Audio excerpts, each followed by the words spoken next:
Good afternoon. Uh, this is Dr. George Woods.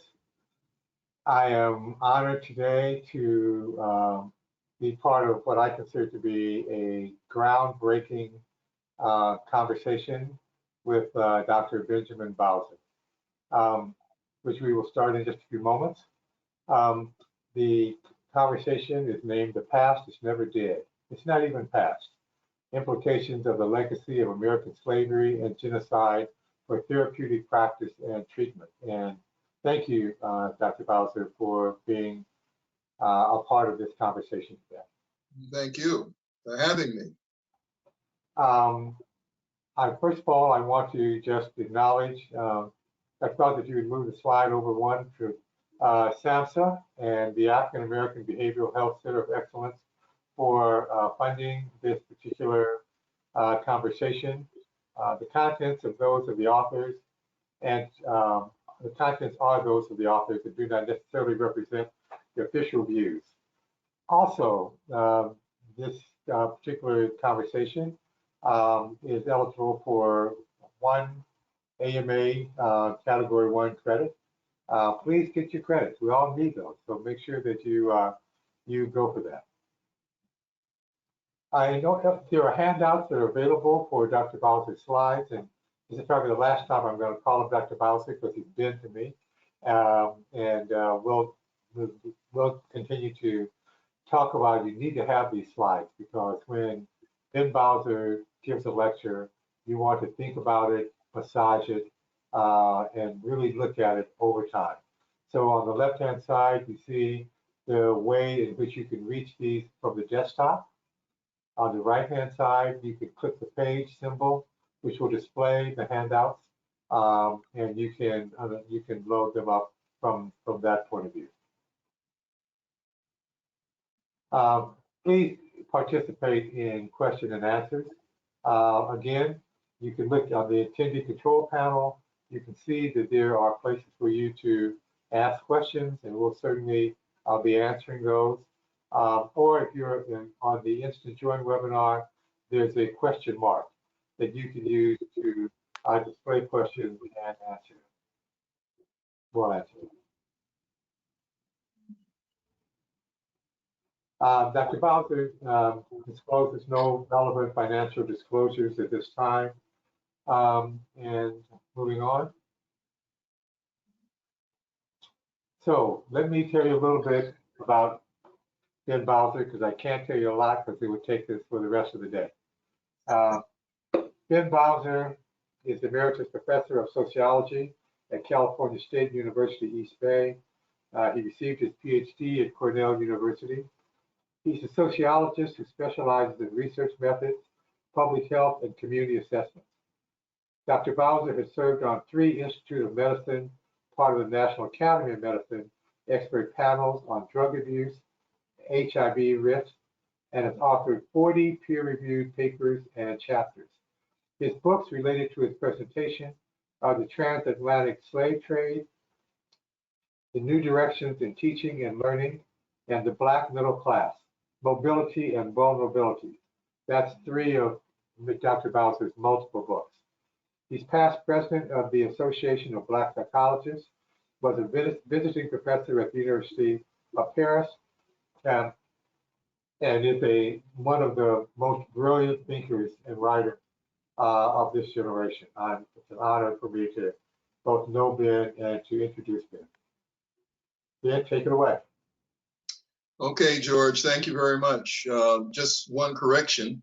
I don't want the psychologists to be mad at me. I was president of the Association of Black Sociologists. I apologize. I wouldn't want them angry with me. Anyway, the past is still with us. And of course, I must acknowledge that this is a quote from William Faulkner, but he sets a very nice stage for us.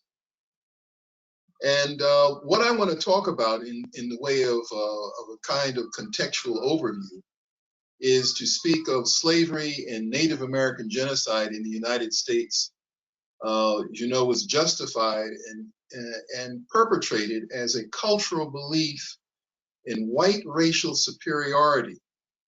And when did this happen? Of course, it was during the colonial period.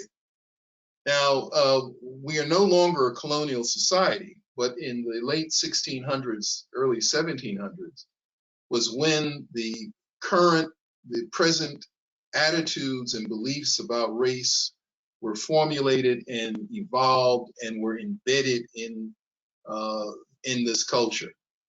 And integral with the embedding of racial superiority, white superiority, and black inferiority was in the notion of whiteness, of being white. Those of you who traveled in Europe, you know, Europeans do not identify themselves as white people. I mean, they understand that concept because that's part of their socialization from across the Atlantic. So this notion of whiteness is an American invention. And it was invented, the concept was invented by, interestingly, the Virginia colonial legislature.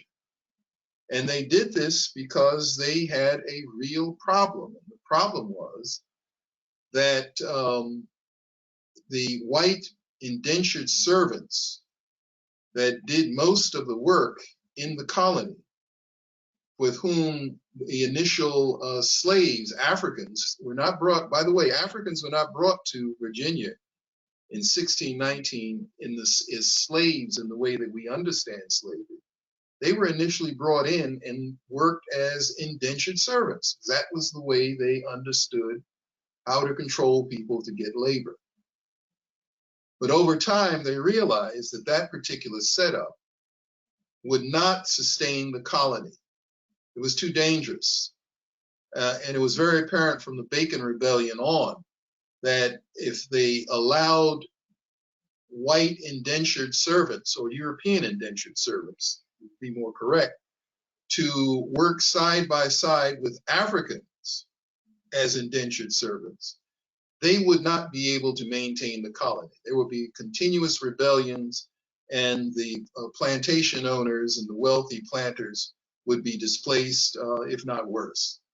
So they had to come up with a way of maintaining control over the colony, which meant separating the European indentured servants by essentially making them free people, elevating their status, and then taking the Africans and reducing their status.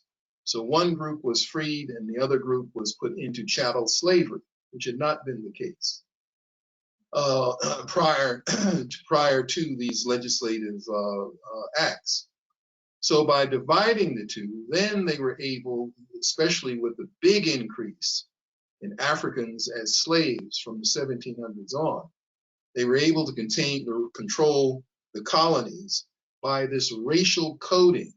That is, white people were in control, or rather, European people of European descent were in control as a new white people, and then Africans were reduced into slavery. So this was a critical period in our colonial history, and this is part of what has not died with the end of slavery. So when racism did not end with the abolition of slavery. And I would also point out that the Native American history goes hand in hand with this, that in the initial colonies, it wasn't the intent of the colonists to eliminate Native people. But in time, they began to realize that that was necessary. The only way they could get native lands were essentially to eliminate the people who claimed them and who defended those properties as their own. So we have running here a parallel, and what is generally seen as two separate histories are in fact very closely related into the development of modern racism. So the past has not passed because with the abolition of slavery, the end of the Civil War, and the no longer having the necessity to eliminate Native peoples, you would think that, well, that history is past, that awful history is past. Well, in fact, it has continued in the form of cultural racism, the embeddedness in our cultural thinking of white superiority and the inferiority of people of color. One of the big issues that's come out of this, along with racism, is multigenerational trauma. And I'll come back to that in a moment. If any of you are interested in reading further this history and how it connects to our current, you'll find it in a journal article which I published with colleagues in genocide studies and prevention. So let's look at what are the outcomes of this living past, current outcomes. First of all, I'm going to divide these outcomes into two kinds. One, outcomes for the descendants of Africans, of enslaved Africans and native people. And in particular, we're going to look at outcomes that are not part of the focus of current counseling, treatment, and education. That is, it's not a part of any formal education in this country, and certainly not a part of any treatment by psychologists, clinicians, or social workers. I mean, we can go down the list of helping professions that do not see these issues as important for their work. And I have to tell you that the basis of this work was not my simply cogitating and coming up with something. It's the basis of several international forums where psychiatrists and historians from 7 countries in the Western Hemisphere, we came together and asked this question as part of a UNESCO study group on slavery.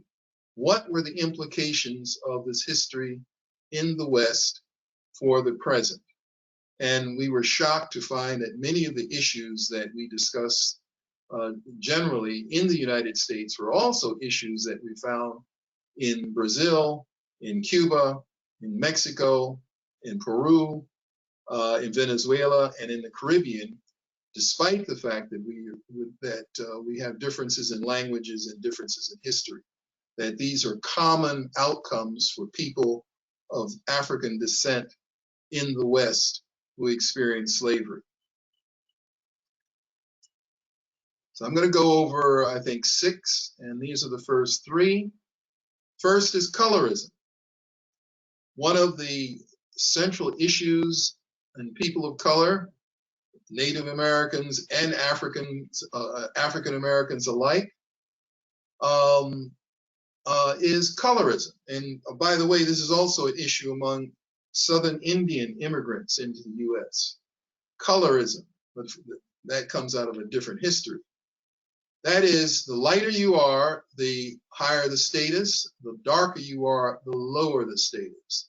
This is a direct consequence and outcome of slavery in this country. Secondly, child beating. We don't have African Americans and Native parents don't just discipline their children, they beat them. This is historically coming out of slavery, harsh treatment, and I'll get into that in a moment.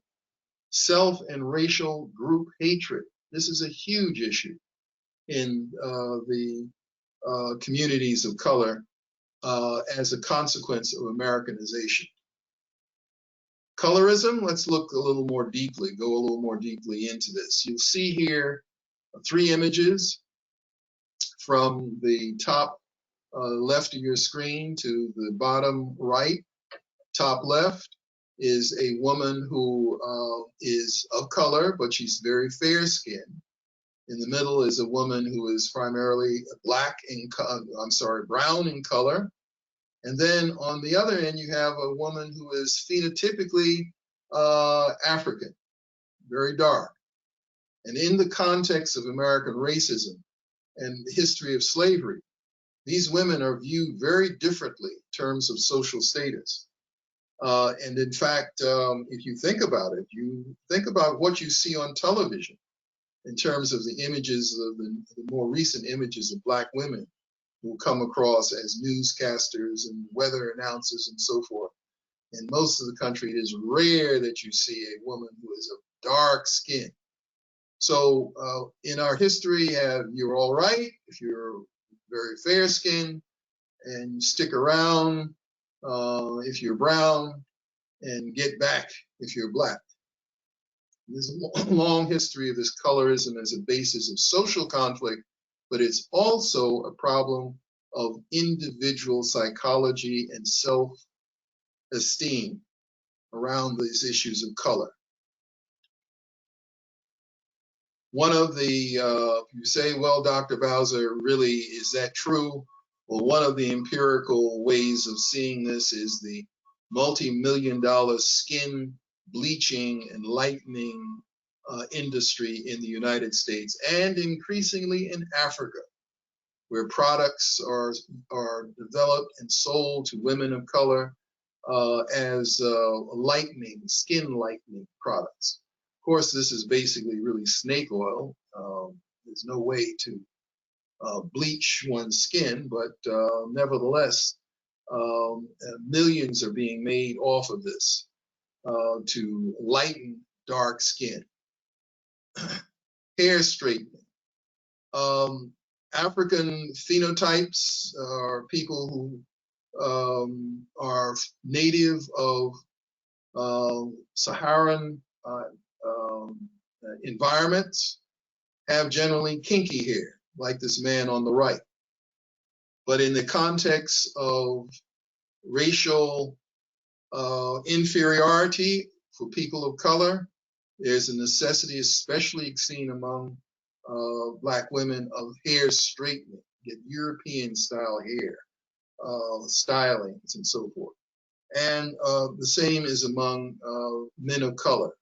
And in fact, many men, in the way they deal with this, many men of African ancestry, is that they just simply cut their hair off completely. They have bald hair, or they're bald-headed, or simply just eliminate the hair, period, as a style. Child beating. This is one that many psychiatrists are really not aware of, that in the histories of their clients, they were often beaten severely and traumatized in these beatings as a function of normal, everyday child rearing. And the history of this is that in slavery, children were not disobedient to the master. Children had to be disciplined at the early age to be able to know what to say to the masters and what not to say. In other words, children couldn't make mistakes with the wrong people by being children, by being verbal, saying, oh, my mommy says this, or my father thinks that. Because if your mommy or your daddy is a slave and the child gives the master conversations that the parents don't want the master to know about, then children must know at the earliest age, as soon as they start talking, that this is off limits and that they must know that there are circumstances under which they cannot talk to or say certain things to the master. In which case, you know, this could not be part of a long-term child rearing. It had to be done immediately, and trauma was used as a way of making certain that you don't say anything. So typically the children didn't say anything, they were mute. And of course, this translates over to teachers and to people in general authority back then and today. Should point out the evidence of this is that Black parents still beat their children more often and more severely than parents of any other ethnic group. And we've actually had studies of these in your field of child psychiatry, and this is a major issue, both as a clinical issue as well as a social issue. And another way that you can know the importance of this and the severity of it is that Black comedians, one of the tropes that they use to entertain their audiences to talk about how their parents beat them as children, and the audiences will erupt around this, in acknowledgement of, yes, that's the fact. And the question is, was it necessary? Was it necessary in order to produce a well-functioning adult? And this is a question that's never been answered well, especially after slavery. So the third outcome of this past is what I referred to earlier as unresolved multi-generational trauma. In research on trauma, we have good research on initial trauma, and then there's research on people who have been traumatized twice. But what we do not have is research on people who have been traumatized more than 2 times within their own generation, and then across generations, trauma across generations. In the case of the Holocaust, the European Holocaust of European Jews, we had a period of essentially 20 years that produced trauma, severe trauma for so many people who were the products of concentration camps and so on. But when it comes to genocide among Native Americans and slavery, we're talking about trauma that went on for well over 200 years. And that trauma was an intentional outcome of slave control. That is, slave owners and trainers knew exactly what they were doing. They knew they were traumatizing their slaves. And they did that intentionally as a function of control. And so consequently, multi-generational trauma became part of African American culture and of Native American culture. And of course, it is expressed in across generations for people who have no idea where it came from or why it still exists in their families, but it's still there. Finally, Black on Black, Native on Native violence. We have violence among people of color, in particular among African Americans and Native Americans in this country, that cannot be explained by poverty, that cannot be explained by lack of education, unemployment, all of the ways that we as sociologists study the inequality, racial inequality in this country. None of the independent variables can successfully explain the level of violence.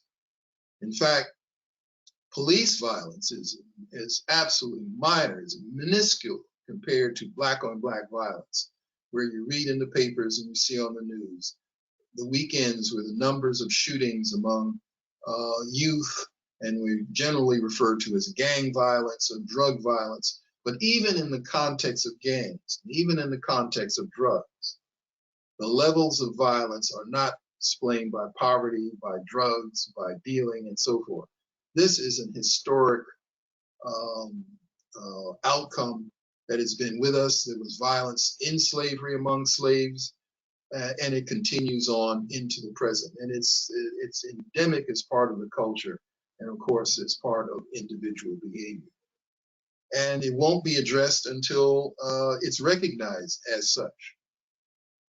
Perhaps in questions and answers, we will come back to that. Now, interestingly, we ordinarily think of racism as having only an effect on people of color, on the victims of racism.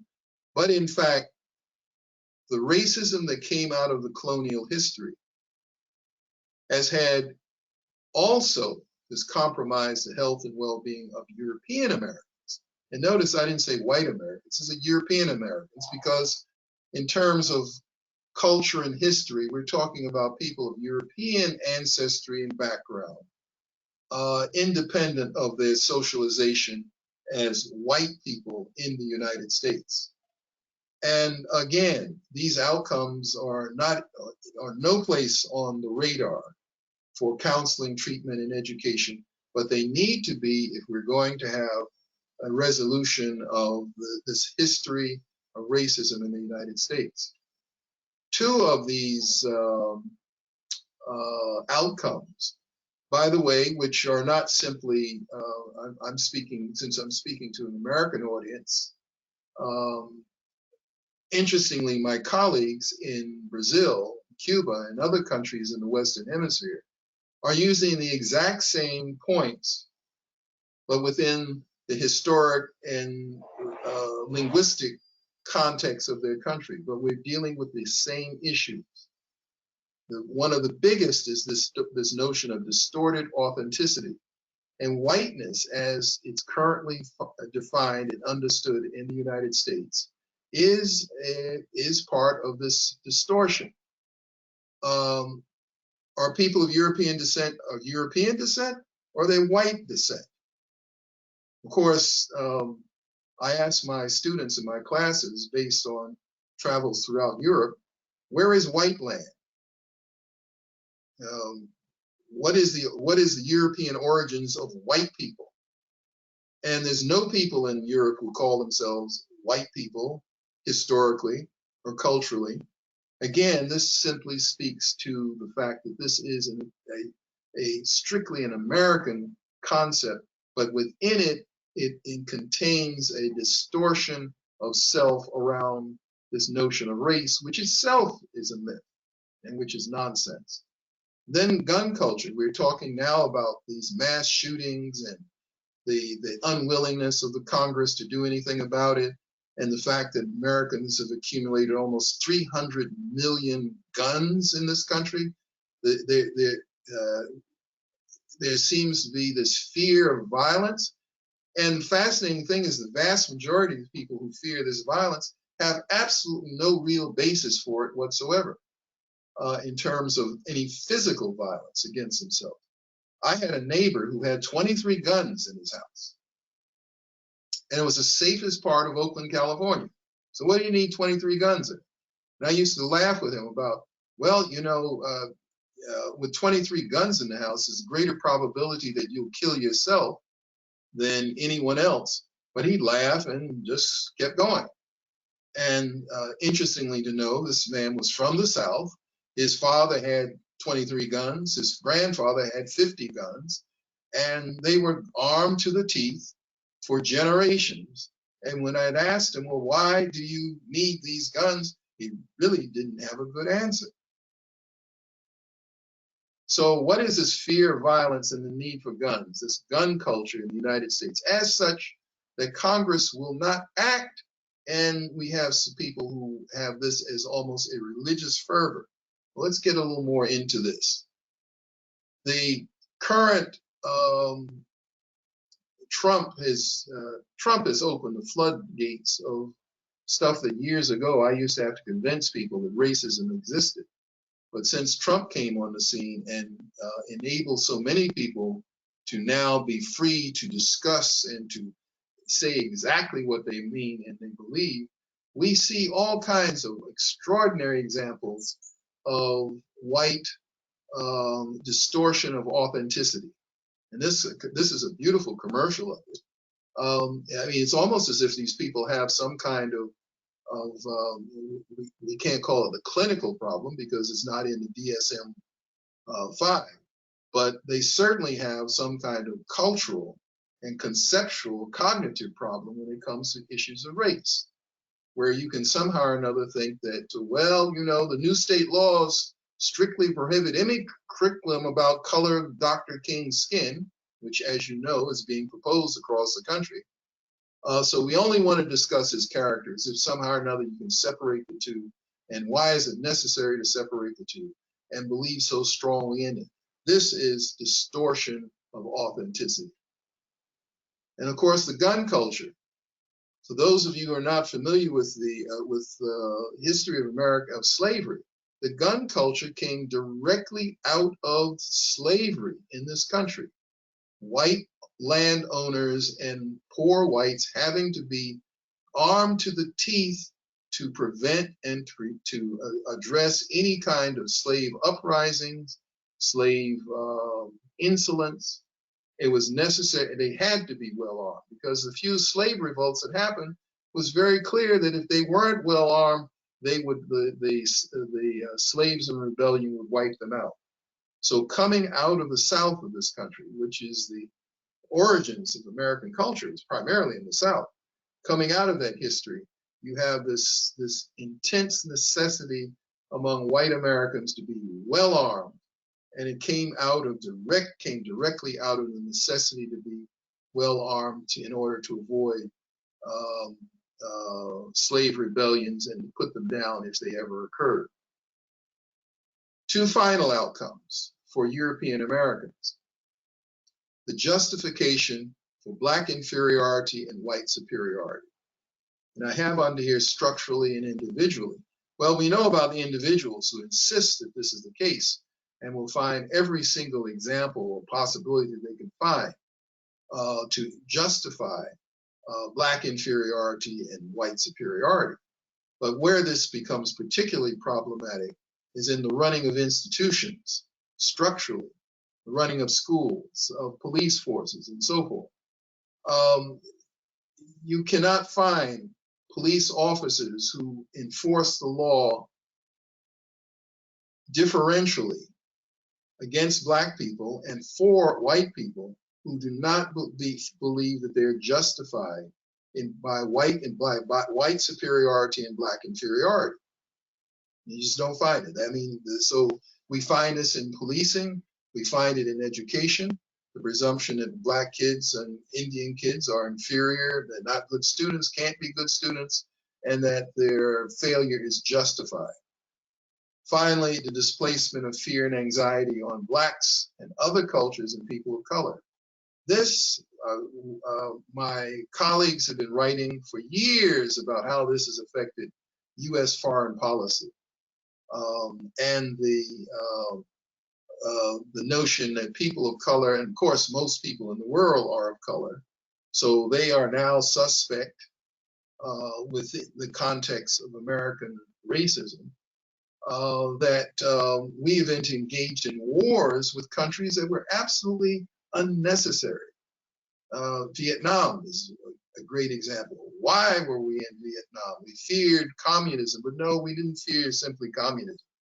We feared and did not understand people who were of color in Southern Asia and presumed that the way in which we saw the world, somehow or another, the racial way in which we saw the world, necessitated the intervention into their history and culture. So more recently, this business of voter fraud in the United States comes directly out of the presumption that voting in Philadelphia and Minneapolis and other large cities were fraudulent. You remember that. And this was absolutely no truth to this. The voter fraud in Atlanta was the basis of the whole Trump calling the Secretary of State of Georgia, looking for 11,000 more votes. Wasn't looking for 11,000 more Black votes.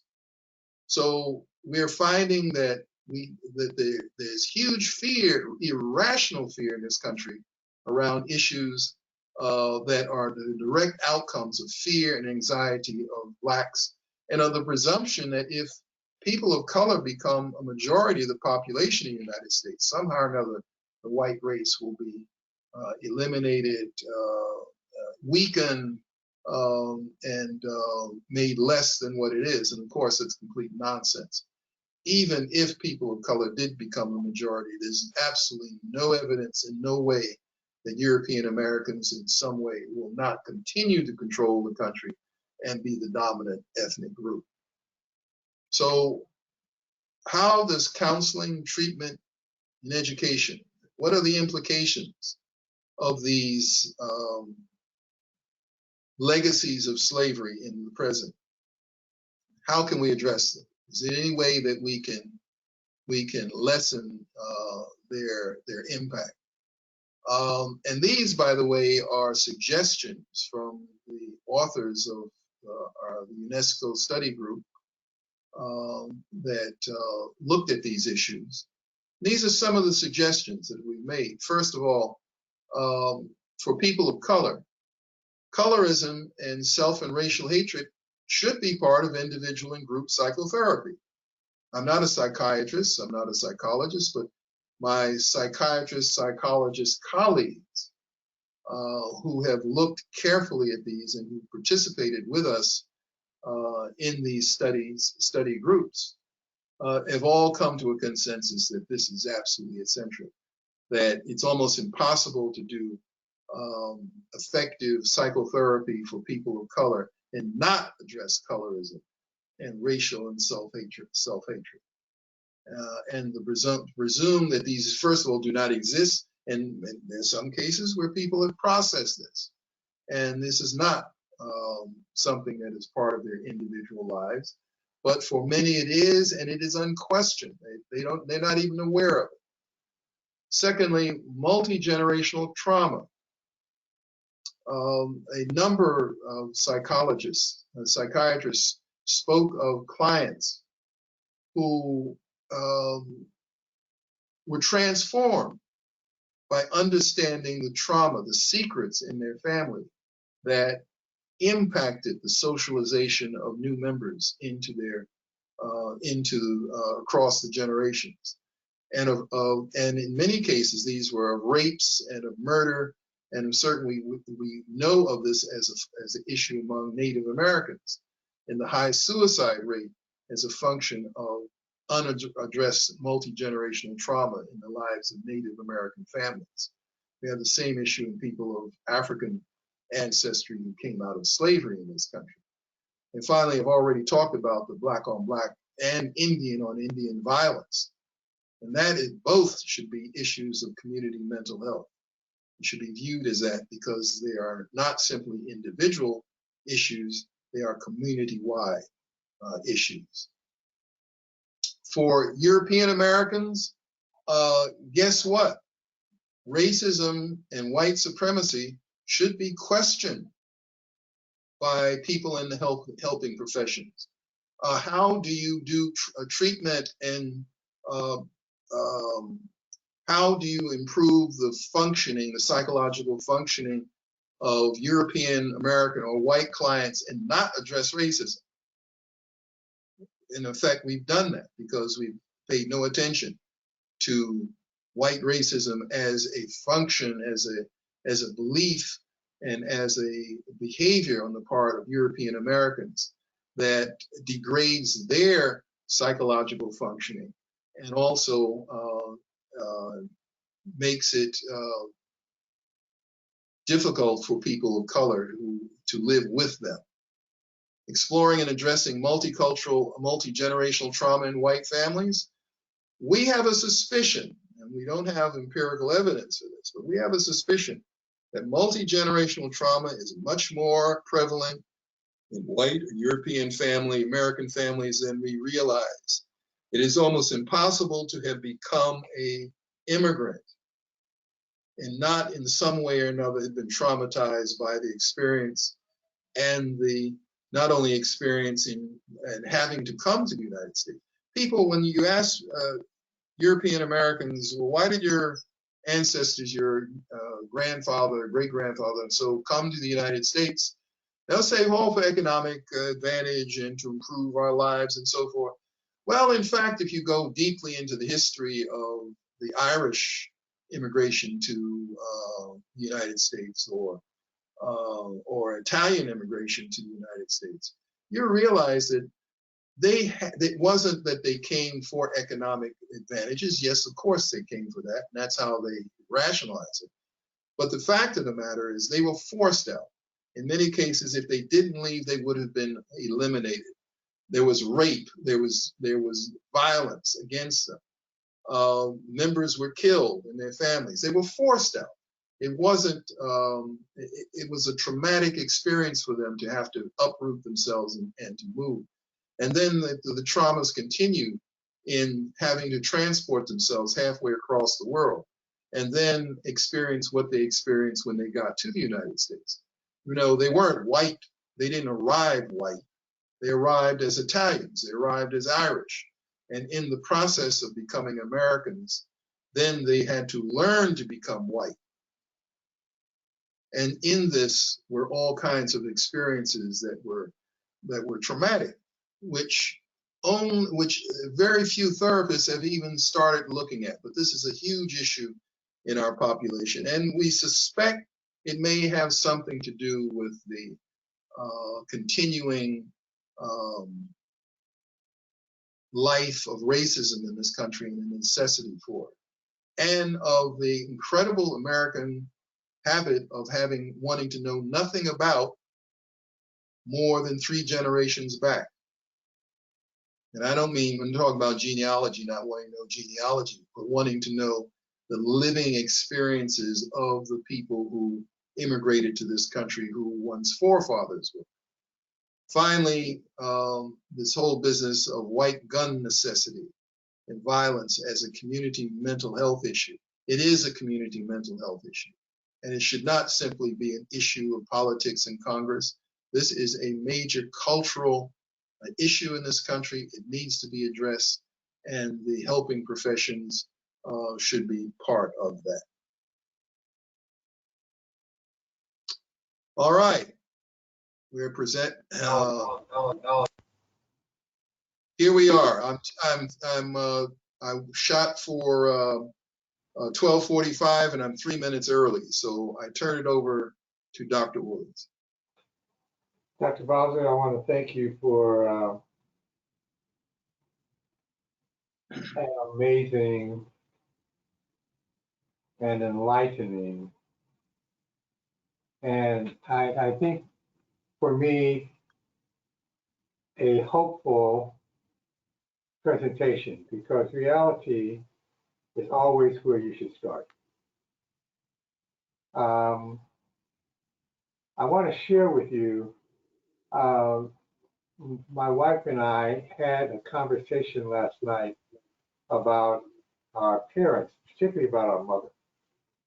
And the conversation was about how sure were we that our mothers loved us, given the fact that they beat us. Now, both of us are very clear that our mothers loved us. I mean, that was not part of the conversation of whether they loved us, but the fact that as young Black children, we were exposed to that violence at home, that now in our 7th decade, we still think about. Brought me back to the point that you were making about how do you see those long-term implications of self-hatred and of questioning?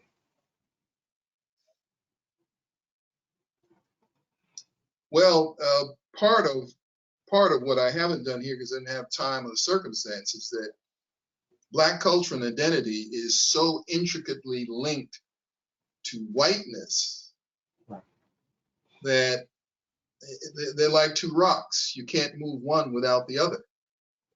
You can't transform one without the other, because the continuing violence of Black parents and Native American parents is predicated on continuing exposure to cultural, to media images, and to education that explain the presence and essence of people of color as being inferior. And so then, along with that comes, how do you survive as an inferior person? You make certain that your children are overly socialized around authority, i.e. beatings rather than spankings, or using violence. And so you can't move one without the other. Right. When you talk about, and I'm going to jump around here because I've got 5 pages of notes. Okay, so, but when you talk about distorted authenticity, can you give us a little bit more about that? Yeah. You know, when your reality doesn't fit what you think you are, then you have to go do a little, you have to be cognitively creative.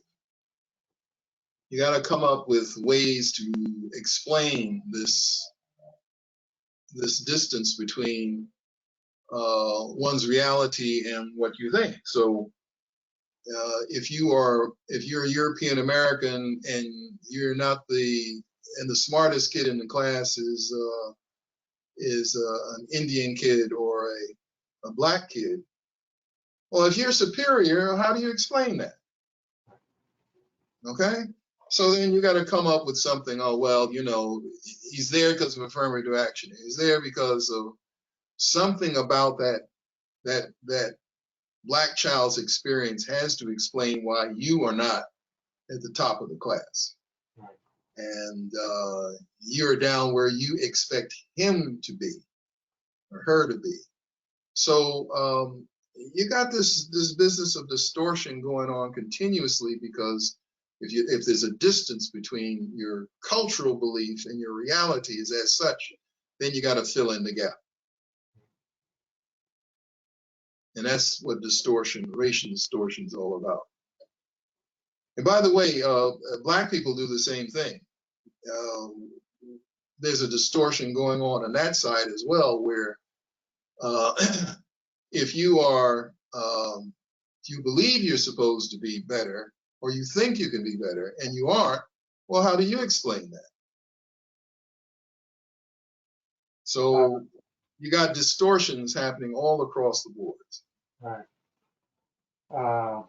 A friend of mine that's a child psychiatrist describes that relationship with black men and their mothers, and the idea that their mothers are so afraid of them just dying, not afraid of who they, but it's just so afraid that they will lose them that they overprotect them, and that overprotection ends up creating an expectation that can never really be satisfied, because no one else is going to treat them that way. If in fact, you may in fact encounter just the opposite. Mm-hmm. So there's this which is part of trauma. There's this overreaction, this hyperreactivity on both sides. Mm-hmm. Yeah, and what's so amazing about it is that in all of these distortions, there are elements of absolute truth and reality there. You know, right. there are reality. It is dangerous to be a black man of color in an environment where the police are predominantly white and approach it with a racist attitude of white supremacy. You're in a dangerous situation. So that's real. But then how you interpret that, you're drawing on your history. You're drawing on your history. And if that history has dysfunctional solutions, then guess what? You pull up the stuff that is dysfunctional if you don't know it's that. Right. So I'm certain part of your colleagues' treatment of the mothers in those families was to explain to them, hey, look, you know, you can train your children, but you don't have to beat them. You don't have to use a 17th century necessity in the 21st century. Right. And the only reason you're doing that is because it's come across from your parents, from your grandparents, and so forth, and you've never questioned why you're doing that in the way that you're doing. Right. Or you never felt like you had control. Or you never had control, exactly. That's what you do. You know, in 1492, there were approximately 12 to 15 million Native American people in what we now know of as the United States. Where did they go, Dr. Falco? Where did they go? The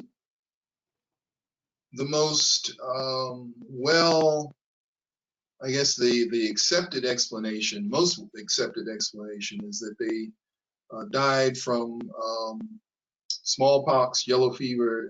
They died from diseases brought to North America by European settlers. What that is in question as to whether is the accuracy of that particular piece. And of course, the historians are looking at this, debate this issue. But the alternative is that they were in fact eliminated. They were genocidally killed. And it's hard to accept that, but the fact of the matter is that the increasing evidence, and there are now people studying the histories of various Native American tribes and nation states in North America and Central America and South America, and they're finding evidence that there were policies and there were practices that essentially rewarded the elimination of Native people, the physical elimination of them. Though they're inferior, they're savages. They didn't take care of all this land they had, so they were eliminated. As simple as that. That's what's happened to them. And that elimination went right up until the late 1800s. Physical elimination went up to the 1800s, and then, of course, after into the 1900s, it was cultural elimination. You eliminate their presence. You eliminate them as a cultural entity. You send them to schools to try to teach them to become. By the way, they weren't certain whether the outcome would be white people or something else, but that's what they did. Yeah, I really question that medical explanation for the numbers that we have today. And it really speaks to something we don't see to the same degree in Europe, and that is although we see it perhaps when we think of Japan and what they've done with the Korean in terms of the comfort women in World War II, et cetera. But this denial, this unwillingness to, how did you put it, this irrational fear. What makes that so strong in the American culture? Well, what makes it so strong in the American culture is because it is an essential part of one's social and personal identity. It is who you are. And if you accept whiteness as as who you are, as an integral part of who you are, then you're predisposed to defend what happened before. And the tragedy of that is precisely what the legislature I showed you of, that is precisely what they intended it for it to do. Because the vast majority of Americans have no history in colonial America. They didn't own property in the South. They weren't slave owners. They were immigrants. They were brought to this country. And what's interesting is that despite what happened to them in Europe, which should dispose them to be more inclined to identify with African American and Native American history, instead of identifying with the histories that are closest to their own, they end up identifying with the English plantation settler class culture of this country. You know, I'm fascinated by the fact that of the number of people of Irish ancestry who are now the main proponents of Make America Great. Right. I mean, Mitch McConnell, and you keep finding these Irish names. If you go back into their histories, their grandparents should be rolling in their graves around who they're identifying with and what they are doing. But that's what happens when whiteness becomes part of becoming an American. In order to be American, you've got to be white, and of course, this is the difficulty with white Americans understanding a new America. How in the world can people of color be Americans if they're not white? And how could they? I mean, it doesn't make sense. Not do to me what I've done to them. Yes, exactly. Well, I mean, that's the fear when you don't know the history. Right. That's the fear that is given to you to continue trying to go back into the past. Right. Right. And so then you come up with, oh, well, if they are in our position, they would do the same thing. Right. And that's just simply not true. African Americans have more conflicts among themselves as such that if they didn't have racism, they'd have some other issues with each other, and would probably not bother white people at all.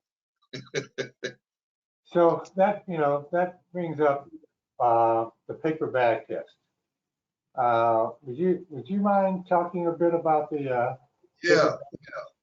paper bag test in the HBCUs, the historically black colleges and universities in the United States? One of the things they did to ape and to mimic white culture was to start fraternities. And fraternities, of course, were expressions of their own values. And if you consider colorism as one of the things that's important to you, then you're not going to have a fraternity that is and it's going to be a prestigious fraternity. Then you're not going to have one that has a lot of people who can't pass what was called the brown bag test. And that test was, if you take a brown bag, and I don't have one here. My bookcases in the back are brown. If you take that as an example, you can ask yourselves, well, if I want new members of my fraternity or sorority, I can bring them in here, and if they're darker than the bookcase, then I don't want them in the fraternity. They can't be members, and out. And that was called the brown bag test. They would have a brown bag, and anybody who was darker than the bag was automatically excluded from membership to the sorority or fraternity.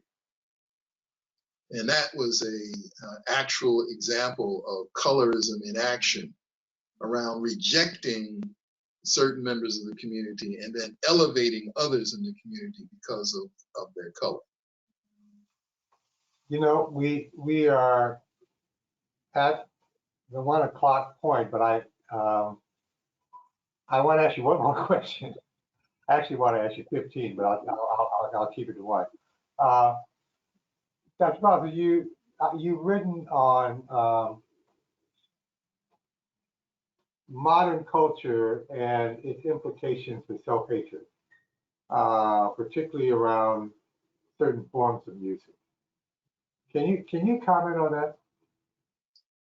Yeah, one of the I guess my longest serving book is entitled Impacts of Racism on White Americans.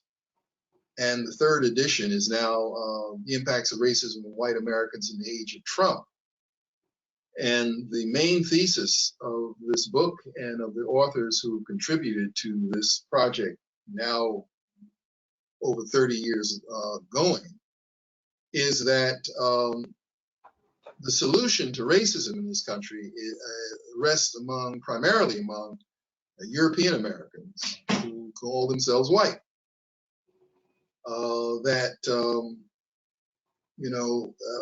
Black people and Native people we can stand on our heads, we can all get PhDs, we can all get MDs, and we're still going to have a problem with color, of racism in this country until the general public among white Americans embraces it and realizes that they're paying a heavy price for this racism, and white people are paying a heavy price.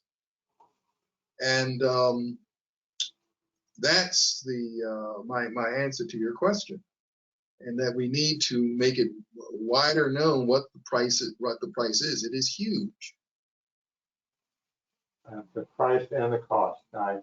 Price and the cost, exactly. In housing, in education, in psychological functioning, in worldview, and foreign relations. It is distorting, and it is poisoning, and has been doing this for generations. And we may be coming to a head around these issues that are largely driven around issues of race and unwillingness to deal with racism, and that the racism of white Americans. Well, Professor Dr. Ben Bowser, thank you so much for. Thank you for having me. Yeah, well, can you go to the next? I think we have one more slide. Yes. Okay. Okay, I've got to.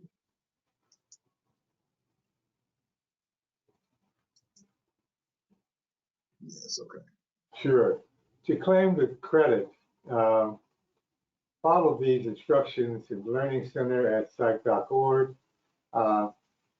Please attended the virtual event, and I know people will be coming in online for the next few months. Submit an evaluation, claim your credits, click the button. Dr. Bowser, one of the things that we've seen in this series is that we have tremendous follow-through, and people come on over the course of months, and so we really look forward to having you again. Then I could talk to you for hours. And thank you for having me. It was a pleasure, and much success in your work. Thank you very much. Thank you.